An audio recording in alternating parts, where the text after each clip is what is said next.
Esto es Zona Criminológica. Aquí encontrarás entrevistas e información de interés sobre criminología y criminalística.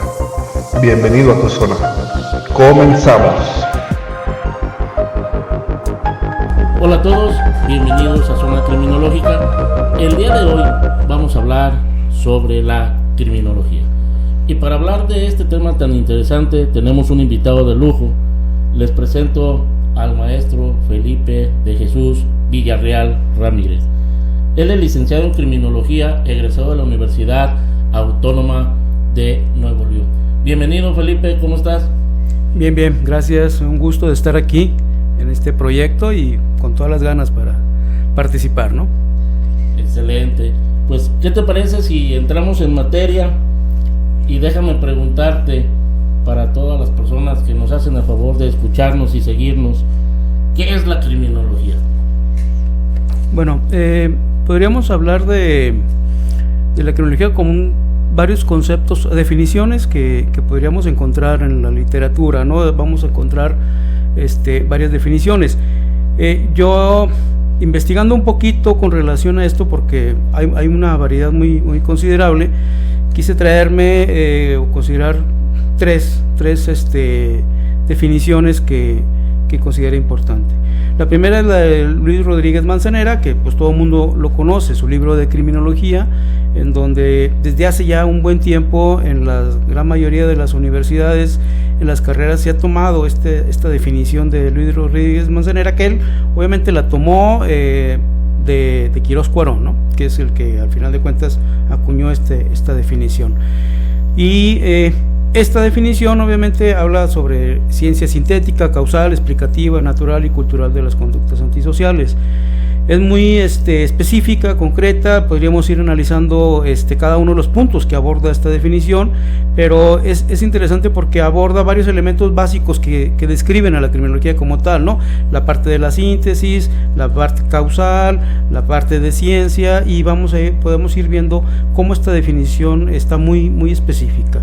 Hay otra definición que también me agradó a mí el concepto. Muchas coinciden en la parte de la idea de lo que se busca, que es de Manuel Vidaurre-Arechiga, y él menciona o considera a la criminología como ciencia que estudia el comportamiento delictivo y la reacción frente a este comportamiento.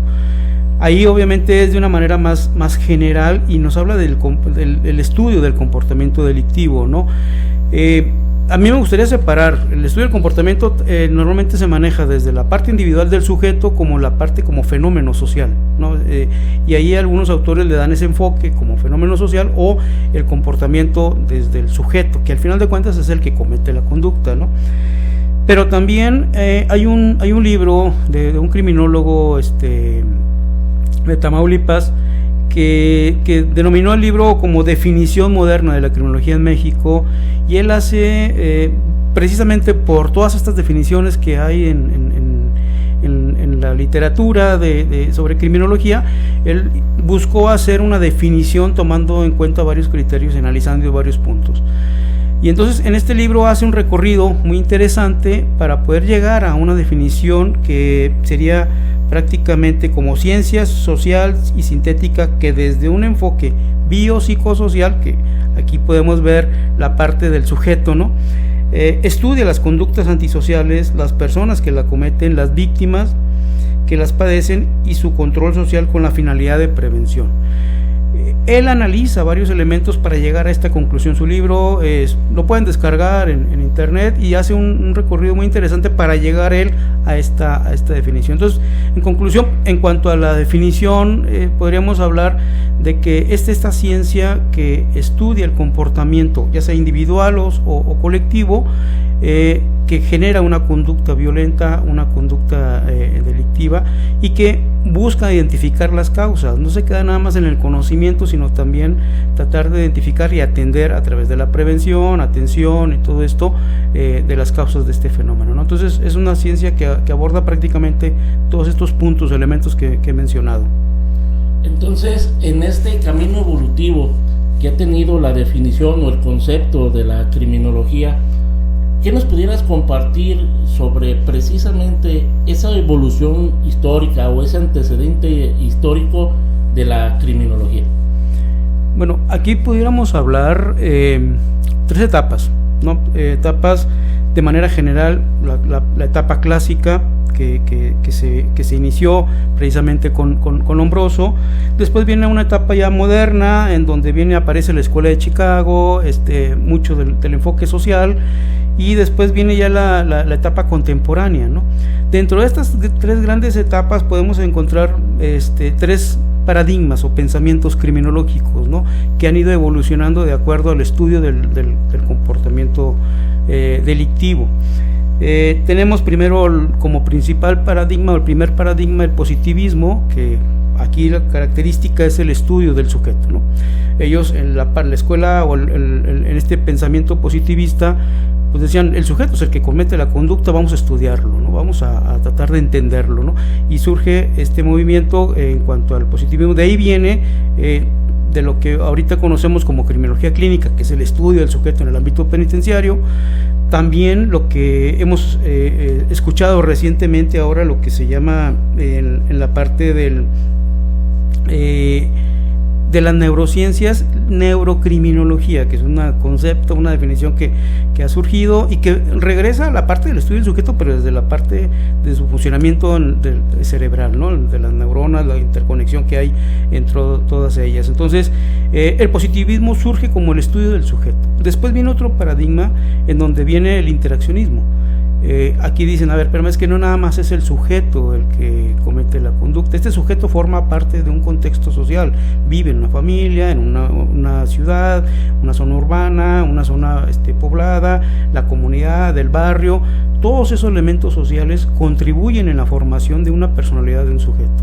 Lo fueron llevando como parte de las experiencias de vida.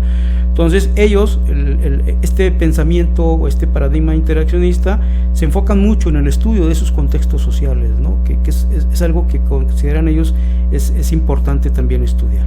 Y después aparece un tercer pensamiento que vendría siendo ya lo que actualmente tenemos en la gran mayoría, que es el pensamiento o el paradigma de la criminología crítica, en donde dicen ellos, bueno, ok, sí, el sujeto comete el delito, es cierto, el sujeto vive de un contexto social, pero el Estado también forma parte o participa mucho en la generación de este tipo de sujetos, ¿no?, en la formación de ese tipo, al no atenderlos, al no dar las garantías, a establecer muchos indicadores que al final de cuentas llevan al sujeto a cometer el delito. Entonces podemos ver cómo ha ido evolucionando la criminología desde el estudio del sujeto, obviamente del ámbito social, y también ahora recientemente con la criminología crítica, en este pensamiento del Estado también responsable de la generación de la delincuencia, del delincuente y de todos estos contextos que se dan en el ámbito delictivo, ¿no?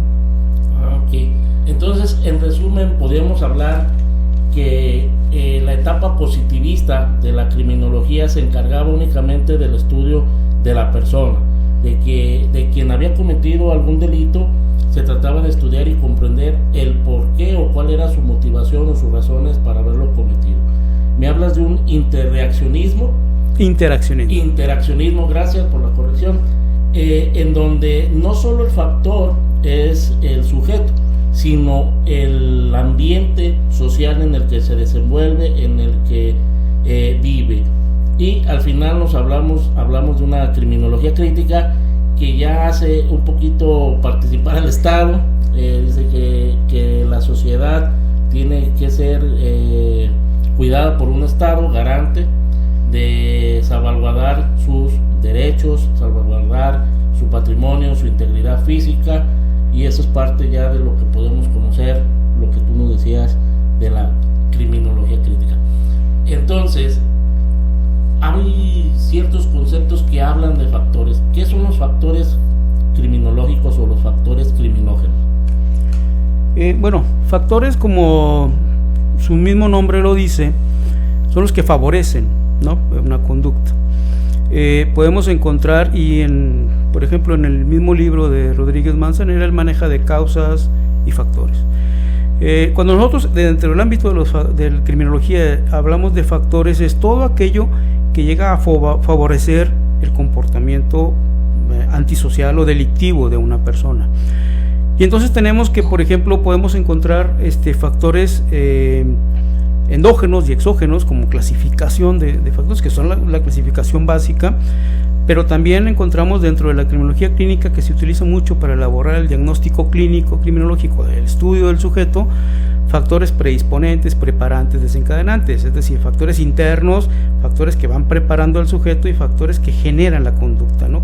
Como estos tres grandes clasificaciones de factores. Pero también maneja Rodríguez Manzanera, inclusive en su libro, de factores criminoimpelentes y criminorepelentes, es decir, hay factores que me impulsan al delito, pero hay otros que me detienen a que no lo cometa, ¿no? Entonces, encontramos una serie de clasificaciones de elementos que nos llevan a cometer la conducta, que nos lleva a cruzar la línea del delito. Todos estamos en riesgo de cruzar la línea del delito, y en psicología manejan mucho lo que es el umbral delictivo, es decir, qué tan lejos estoy de esa línea, ¿no? O qué tan cerca estoy. Hay gente que está muy cerca, por cualquier provocación actúa, y hay otros que requieren más provocación para cruzar esa línea y cometer alguna conducta delictiva. Entonces, hablando de factor, hablamos de todos estos elementos que favorecen, y entonces puedo poner como ejemplo el clima, que en tiempo de calor hay gente que se pone de mal humor, hay gente que con el invierno se deprime y afecta el estado emocional, pueden incrementar por ejemplo los suicidios. Entonces, esos son factores porque están ahí, pero no a todos nos afecta por lo mismo, ¿sí me explico? No todos andamos enojados por el calor, no todos andamos deprimidos por el frío, o no sé. Entonces, ahí entra la parte individual. Como factor, ahí están esos elementos, la parte económica, el desempleo y un montón de situaciones que podemos considerar como factores, pero no llegan a ser determinantes, es decir, se quedan ahí y va a impactar de manera diferente a cada uno de los sujetos. Eso es lo que tenemos que estudiar en criminología, identificar en el sujeto, identificar en el contexto social, en la colonia, en la comunidad donde se están cometiendo delitos. Eso es lo que hay que identificar, tanto la parte individual como en la parte general, ¿no? Y esa parte serían elementos importantes. Ahora, hay nuevos criterios o clasificaciones de factores, ¿no? Hablan ahora mucho de la parte de los factores de riesgo, factores de protección, factores resilientes, que al final de cuentas que irían dentro de los mismos elementos, pero sí les dan un enfoque diferente en el estudio, cada uno ya sea del sujeto o del contexto social, pero bueno, para mí caerían como la misma clasificación. Algunos son internos, otros son externos, y al final de cuentas podríamos clasificarlos de manera general como endógenos y exógenos, pero de acuerdo al uso, la implementación, el estudio, se le hace si es factores de riesgo que me ponen a mí en posibilidad de cometer el delito, factores de protección que me ponen a mí o me protegen a que yo no cometa ese delito, y factores resilientes es el aprendizaje que voy teniendo de mi experiencia, y si no vuelvo a caer de la conducta, ¿no? Hay gente que es multireincidente, pues entonces está constantemente cayendo, y ahí sería importante identificar estos factores, ¿no? Entonces esto me lleva más bien a hacerte una pregunta: ¿el criminal se hace o nace? Bueno, en esta pregunta que ha sido durante mucho tiempo, ¿no?, discutida, de si el delincuente se nace o se hace. Bueno, ya Lombroso hablaba en su clasificación del delincuente nato, que fue muy cuestionado en su momento. Ahorita ya realmente creo que ha quedado demostrado que realmente no hay que nazca un sujeto, una persona como delincuente.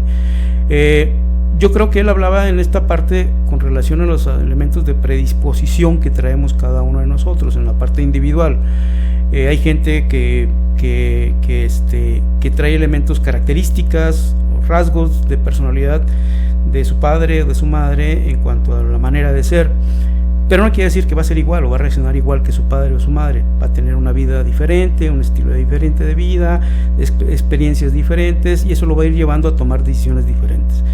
Pero ahí están las características en el sujeto internas, ¿no? Esa predisposición que traemos todos a caer o no caer, ¿no? Entonces, no creo que nazcan, creo que está demostrado que no nacen como delincuentes, sino que hay un cúmulo de situaciones que son, sí, aspectos internos, pero también externos, que nos van llevando al final de cuentas a tomar una decisión.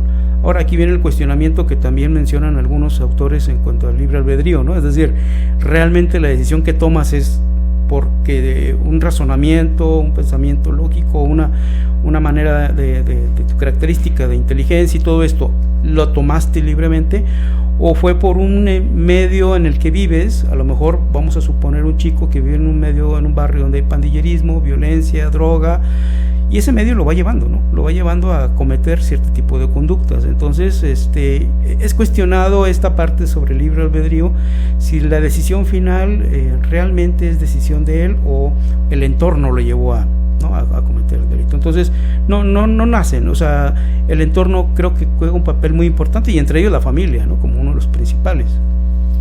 Entonces, déjame hacerte otra pregunta que me vino a la mente mientras me explicabas esto. ¿Cuál es la diferencia de una persona que vive en una comunidad donde predomina la violencia, predomina el desorden, predominan las adicciones? ¿Cuál es la diferencia de dos personas que viven en el mismo ambiente y una persona delinque y la otra no? ¿A qué se debe? Ahí entra la parte individual.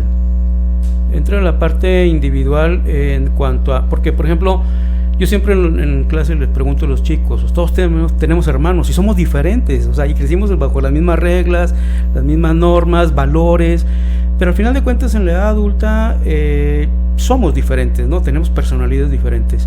¿Qué pasó? ¿Por qué fue diferente? En cuanto a puede darse, y me ha tocado conocer personas que vienen de una familia, el papá a lo mejor empresario, la mamá maestra, lo que tú quieras, los hermanos trabajan, pero él es delincuente, ¿no? Y está constantemente cayendo y delinquiendo. ¿Qué pasa, no? Ahí, ¿por qué se da esta situación? Entonces, el entorno juega un papel importante. Llega un momento en la etapa de la adolescencia en donde el chico ya no le hace tanto caso a la autoridad como padres, porque hay que recordar que la adolescencia es esa búsqueda de identidad. Entonces es alejarse un poquito de la familia y se empieza a incorporar con nuevas amistades. Creo que ahí es donde entra el punto central, es decir, con quién se empiezan a juntar, qué ejemplos tienen en cuanto a amigos, el entorno y todo esto, porque sí, me ha tocado conocer chicos que viven en barrios muy peligrosos, de violencia, de drogas, de pandillas, y no caen y no terminan ellos cometiendo esas conductas, ¿no? Entonces ahí hay una parte de la criminología que han estudiado, que le llaman criminología positiva, en donde, esta parte positiva que tenemos todos, si bien es cierto tenemos algo negativo, tenemos también algo positivo, es el equilibrio que debe de haber, ¿no? entre el mismo universo. Y ellos le apuestan mucho a esa parte positiva. ¿Y por qué unas personas que viven a pesar de un entorno altamente conflictivo no caen dentro de eso? Hay que identificar o rescatar esa parte positiva y replicarla a los demás, ¿no? Como un ejemplo. Creo que es interesante ese pensamiento, este tipo de criminología, y creo que se podría aplicar, por ejemplo, en las escuelas, ¿no? Con los niños y todo esto, a pesar de lo que están viviendo en sus casas, en sus familias, tratar de explotar o potencializar esa parte positiva que todos en algún momento tenemos, que creo que es importante trabajar. Normalmente la criminología se relaciona o se vincula mucho con la parte negativa del humano, de la misma sociedad, ¿no? Pero ellos han tratado de rescatar esa parte positiva y se me hace interesante en ese sentido. Creo que eso también parte de la explicación a la pregunta que decías de por qué alguien que, a pesar de que vive en un entorno altamente conflictivo, inclusive de familias criminógenas, no terminan cayendo en delitos, ¿no? Ok, entonces es válido dentro del análisis de la conducta criminal no solamente enfocarte a encontrar cuál fue el aliciente que tuvo una persona para involucrarse en actividades criminales que pudieron obedecer a influencias del entorno donde creció, a una situación ya de ideología, de mentalidad, y también sería válido estudiar el por qué personas que se desarrollan en el mismo ambiente no delinquen, qué es lo que a ellos les impide o cuál es el motivo por el cual ellos no caen en conductas criminales o en la comisión de conductas criminales si vienen del mismo núcleo social, por así decirlo. Entonces es válido. Sí, yo creo que nos ha faltado estudiar eso, ¿no? O sea, nos hemos concentrado tanto en la parte negativa y tratar de combatirla y atenderla y tratar de cambiar, y nos hemos olvidado de esa parte positiva que puede tener, y potencializar esa parte positiva puede dar a lo mejor mejores resultados, ¿no? Creo que es un área de la criminología que cambia un poquito el pensamiento de enfoque en cuanto a solamente estudiar la parte negativa y todo esto, y creo que podría dar buenos resultados, sobre todo creo que con los chicos en las escuelas, con esta criminología educativa que se trata de implementar en los planteles educativos. Creo que eso podría servir mucho, trabajar, potencializar esa parte de los niños, ¿no? Okay. A veces se genera como una idea errónea de que la criminología solamente es teoría. ¿Tiene alguna aplicación en la vida real, en la vida profesional? Sí, no, hay muchos campos de aplicación. Dentro del sistema de justicia, el criminólogo puede intervenir en muchos ámbitos, ¿no? Tanto de la seguridad, en el ámbito penitenciario, en muchos ámbitos de investigación, puede trabajar en muchos ámbitos. Pero también, pues ya últimamente, en los últimos años, ha habido esta criminología corporativa, en donde el criminólogo se ha incorporado al ámbito empresarial, que si bien es cierto, las empresas siempre han buscado establecer medidas de seguridad para evitar ser robados dentro de camiones, transportes, negocios, pero creo que el enfoque que se le ha dado o que le ha dado el criminólogo al análisis de este problema que tienen las empresas ha contribuido mucho, ¿no? Obviamente lo comentaba ahorita en el ámbito educativo, es un campo de trabajo que también el criminólogo puede contribuir mucho, con un pensamiento y con una visión no hay que tratar tampoco a los niños como delincuentes, como si estuvieran en prisión, no se trata de eso, ¿no? Hay que trabajar de diferentes programas, si bien es cierto, sí, viven mucha violencia entre ellos mismos a través del bullying, violencia en muchos aspectos. Creo que se puede trabajar muy bien un criminólogo ahí. Otro campo que ha sido relativamente nuevo es lo que se le conoce y surgió en España, lo que es la criminología vial. Se me ha hecho muy interesante, es un ámbito de trabajo de la criminología interesante porque, bueno, tenemos una problemática seria, grave, no nomás en nuestra ciudad, sino en Latinoamérica, con relación a los accidentes de tránsito, la cantidad de muertes por accidentes de tránsito, atropellados y todo esto. El análisis que puede hacer un criminólogo de este fenómeno, hablando de los accidentes, es interesante. Se puede hacer un mapa de identificación de zonas de riesgo donde más accidentes se dan, se puede hacer un análisis de cómo se dan los accidentes, velocidad en lo que llevan los coches, tipos de vehículos. Se puede hacer un análisis de muchos aspectos para tratar de entender esa problemática, y la criminología vial trata de estudiar prácticamente todo esto, relación y vínculo entre esa dinámica de manera de conducir, que cada vez las ciudades y la modernidad de los coches, potencia y todo esto ha generado que cada vez sea, y de por sí que somos una sociedad que nos aceleramos mucho, con un coche de esas características pues andamos volando, ¿no? en las vialidades. Entonces es interesante estudiar y analizar, y la criminología vial creo que puede ser otro campo, aplicación de la criminología a un elemento real, ¿no? En cuanto al problema que tenemos.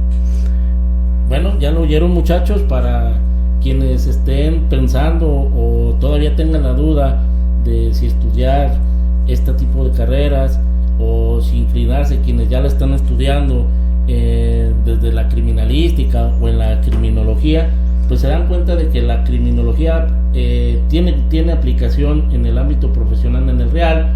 Pueden ser asesores, pueden ayudar a base del análisis del fenómeno delictivo a desarrollar programas de prevención del delito, pueden contribuir a la generación de políticas públicas en materia ya sea legislativa, en materia penitenciaria, en materia de investigación y persecución de los delitos. Entonces, la criminología es parte fundamental de la prevención, de estudiar las conductas, de estudiar el fenómeno delictivo para poder conocer, para poder prevenir y atender. Inclusive podríamos también hablar de uno de los problemas que tenemos actualmente en materia de delincuencia, que son los delitos informáticos o cibernéticos. El criminólogo puede especializarse, además de tener su formación como criminólogo, en este ámbito de la tecnología, y puede contribuir mucho en el análisis de este tipo de delincuentes, ¿no? Estudiando la personalidad, estudiando las características, estudiando el modo en que operan. Esto es importante también y es un campo de trabajo del criminólogo, ¿no?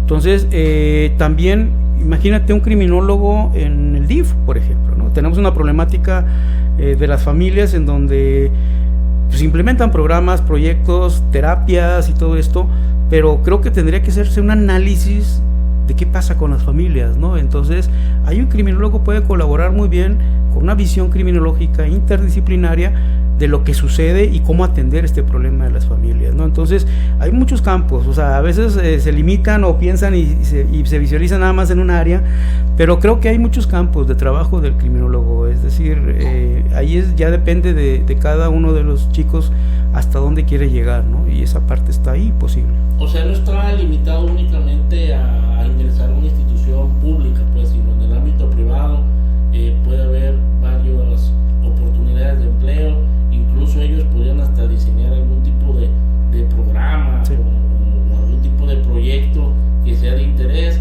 Entonces, el límite son ustedes, el límite es que te guste este tipo de carreras, este tipo de disciplinas. Y yo considero que la criminología tiene, en base al estudio de la conducta del criminal o del delincuente, tiene un reto grande, porque hay algunos que hablan de las famosas 5 preguntas de oro, otros dicen que son 7. Yo concuerdo con que son 7, que a lo mejor por ahí alguien que me regañe y diga no, nada más son 5, pero para mí son 7, y ahí es donde entra ese reto que tiene la criminología, porque podemos saber qué pasó, podemos contestar dónde pasó, cuándo pasó, quién lo cometió, pero pienso que hay 2 preguntas que son las más difíciles de contestar, y esas preguntas son las que te van a dar el motivo del por cual la persona pudo haber cometido un delito o no, y es el por qué y para qué. Y a veces la gran mayoría de las investigaciones pueden contestar las 5 preguntas de oro, pero se quedan sin responder esas 2.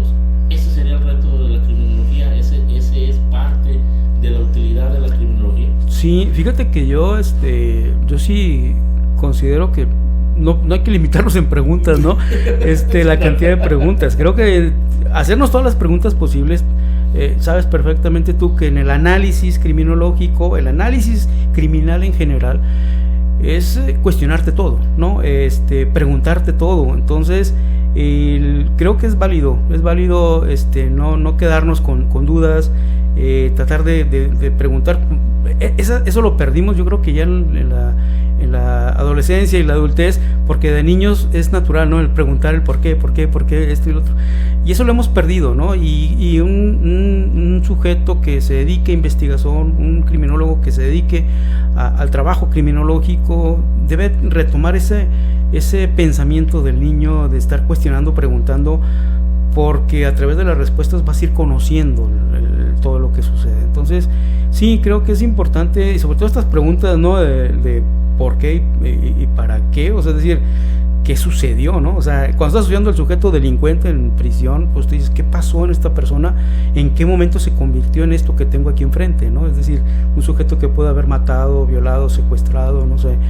Y entonces, tratar de identificar eso no es nada fácil tampoco. Es decir, se tiene que trabajar de una manera interdisciplinaria, pero sí, se tienen que hacer todas las preguntas posibles, o sea, no quedarse con ninguna, ¿no? Porque creo que eso te va a dar más herramientas para conocer el sujeto o al fenómeno, ¿no? Y respecto al análisis del sujeto, no sé si tú estés de acuerdo conmigo, y si no, me gustaría escuchar tu opinión.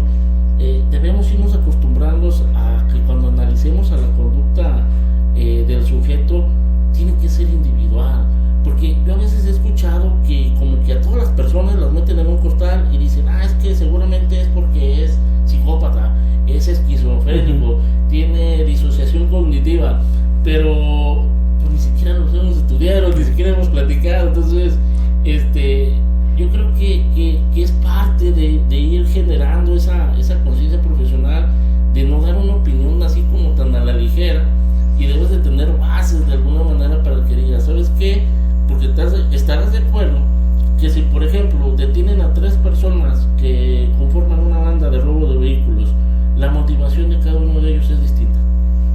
Sí, y creo que ese punto es bien importante, ¿eh? O sea, a veces caen en ese error, pero así como el mismo derecho te habla de la individualización de la pena, es decir, cada uno debe recibir. Acá en el ámbito penitenciario y dentro de la criminología clínica, el estudio que se va a hacer tiene que ser individual, ¿no? Es decir, no generalizar en esa parte, porque yo te aseguro que si agarramos a 10 homicidas que tenemos recluidos en cualquier prisión, vamos a encontrar elementos y factores diferentes en cada uno. El resultado fue el mismo, ¿no? Pero los motivos, las razones, las características, los factores, las experiencias de vida, todo esto vamos a encontrarlo diferente. Entonces, ahí creo que sí, como criminólogos y en la parte del estudio del sujeto criminal, sí tendríamos que concentrarnos caso por caso, analizar cada uno de ellos, sí de una manera interdisciplinaria, es decir, a través de qué me dice la psicología criminal, qué me dice la antropología, qué me dice obviamente el trabajo social, como parte del análisis, la área médica. Ahí en el ámbito penitenciario pues te puedes apoyar de todos, pero como criminólogo concéntrate en el sujeto y no compararlo o decir, es que tantos han sido así y por lo tanto muy seguramente también, ¿no? Entonces, no es así. Creo... O sea, tratar de definir una conducta a través de algo estadístico, ¿no? Sí. Entonces, aquí la estadística tendría otra utilidad, pero así como tú dices, hay dos personas que viven en un mismo escenario, uno delinque y otro no. Entonces, lo mismo aplicaría para aquellas personas que dicen, es que si fue un niño cuyo papá fue violento y alcohólico, va a replicar y necesariamente de adulto se va a convertir en un alcohólico y en un violentador.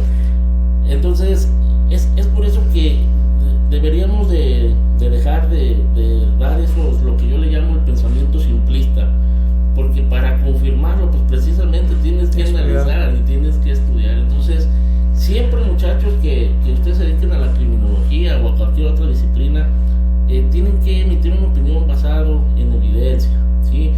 Una vez, si te piden tu opinión, tú puedes dar una opinión, es libre, puedes estar de una postura correcta o tu postura puede ser incorrecta, equivocado, perdón, se me está viendo la palabra, pero ya con una cuestión ya profesional, ya emitir una opinión profesional, pues sí, no se les olviden que esto es ciencia, que esto es investigación y más en el ámbito del estudio y el análisis de las conductas criminales, pues tenemos que afirmar lo que podamos probar, y se prueba con evidencia, se prueba con ciencia y se prueba con análisis. Sí, esta parte es bien importante, creo que ya ha ido cambiando y es parte de lo que ha evolucionado en el análisis criminal, en donde ya es con evidencia, ¿no? Es decir, demuéstralo a través de un trabajo, una metodología, todo este tipo de cuestiones, porque es importante respaldarlo y sustentarlo, ¿no? Con información, con datos, con trabajo, ¿no? Entonces, es bien importante esto. Cualquier opinión que tengan de un trabajo, por más sencillo que pueda ser, traten de hacerse llegar de información, de datos, investigar, para tener los elementos y entonces sí poder decir es esto, pero porque tengo aquí los elementos, las pruebas, las evidencias, ¿no? Y no hay que pasar de lado que así como la tecnología avanza, pues la conducta del ser humano también cambia, ¿no? Yo les aseguro que si hay jóvenes que nos escuchan en estos momentos y les preguntan a sus papás, claramente ellos les van a afirmar, ¿sí? Que el comportamiento social, el concepto de familia ya es muy distinto en la actualidad que hace algunas décadas, que hace algunas generaciones. Entonces, la sociedad cambia, las conductas cambian y el criminólogo y el investigador de este tipo de disciplinas tiene que estar preparado, atento y analítico al cambio del comportamiento, al cambio social, al cambio de los fenómenos y poder tener la capacidad de responder por qué y para qué. Felipe, pues el tiempo nos gana. ¿Algo más que quieras agregar? No, pues nada más invitar a los chicos que estudian criminología, que quieren estudiar criminología, que es una ciencia muy, muy apasionante, que traten siempre de buscar la respuesta a todas las preguntas que les surjan pueden ser 7, 10, 5, no sé, pero traten de encontrar la respuesta.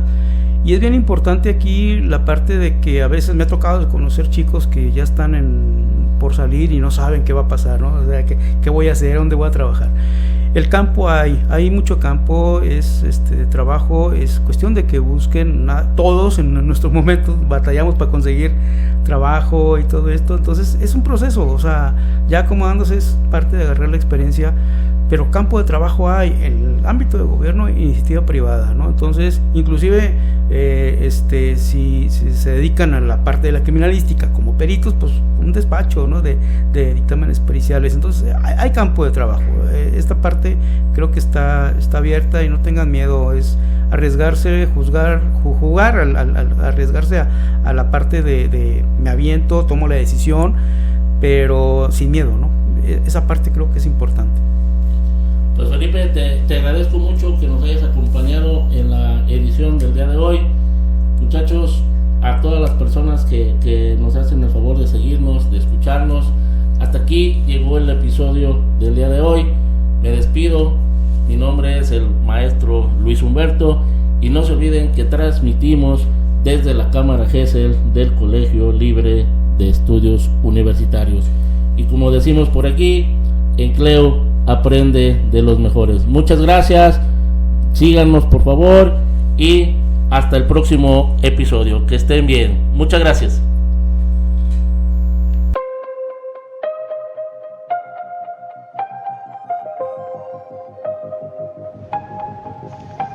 Esto fue Zona Criminológica. No te olvides de escucharnos y seguirnos en nuestras redes sociales. Hasta la próxima. Los comentarios aquí realizados son responsabilidad de quien los emite.